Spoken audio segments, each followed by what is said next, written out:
Video on masking in Photopea for the Levitation photography project. Remember, there are ads on the side and we're not clicking on those.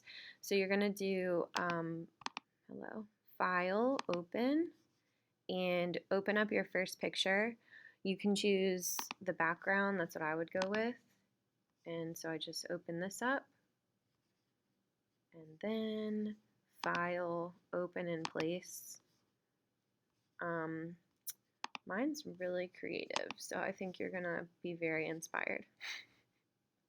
Anyway, I was just thinking of doing a floating camera. So with my top layer, let me move this over a little bit. That's the layer I'll be doing the masking on. Let me resize 2 seconds.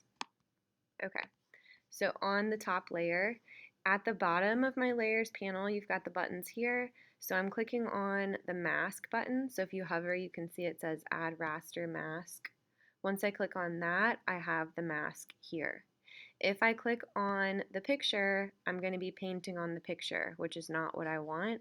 I want to click on the mask. So remember, we use the brush tool when we are masking. Just like in Photoshop, you can use your brackets to make your brush bigger or smaller. You can change your brush hardness here. I'm somewhere around here right now. We'll see. And I'm hitting enter. Nope, okay. I'm clicking the little arrow to get this to close. Or maybe I'll just start working. I'm zooming in with, come on. Okay, there we go. I'm just going to zoom in with Command or Control plus, holding the space bar to grab and move my screen. So once again, I'm making sure I'm on the mask. I have the paintbrush and I have black as my color. If your color is not black, just click right here.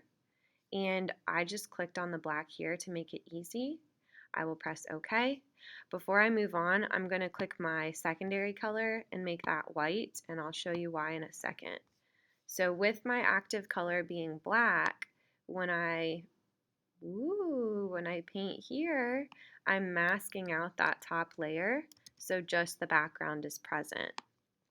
I think because of the way that I was holding my arm, I'm just painting, I just held spacebar to grab my screen. I think because of the way I was holding my arm, I made a tiny bit of shadow on one of the picture layers, but I can kind of deal with that by using a soft brush. Here's why I made white my secondary color. So I'm using the bracket to make my brush smaller. If I accidentally erase in too close to the camera, I can press X to make white my primary color now, and I can paint the camera back. So that's super helpful if you cut into your floating person's stomach, or if you're working with an object like I am, and I just press X to switch back to the black. What I'm going to do here, because oh my goodness, I pushed the wrong quick key. I did Control Z to undo. I'm zooming out a little bit.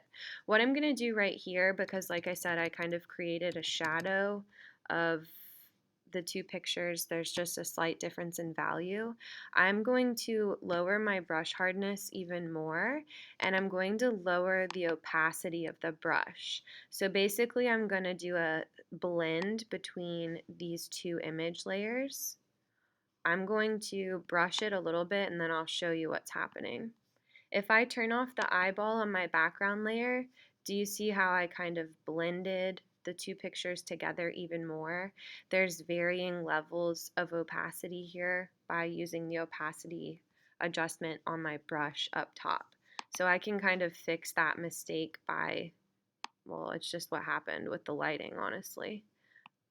That might not happen to you if you weren't holding something in the air affecting the lighting in the room like happened with mine. It's not too bad on the window, but you'll see when I start to mask over here. Let's turn the opacity back up, or that's going to take 10 years. When I start to mask over here, you can kind of see the difference a lot more in the values in the room, and again, that's because of I was holding my arm up in the air to hold the camera.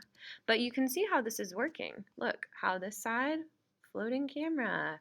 So now over here, like I was just saying, what I would do is there's a few ways you could work around this. I'm sure you can start to imagine some options. I could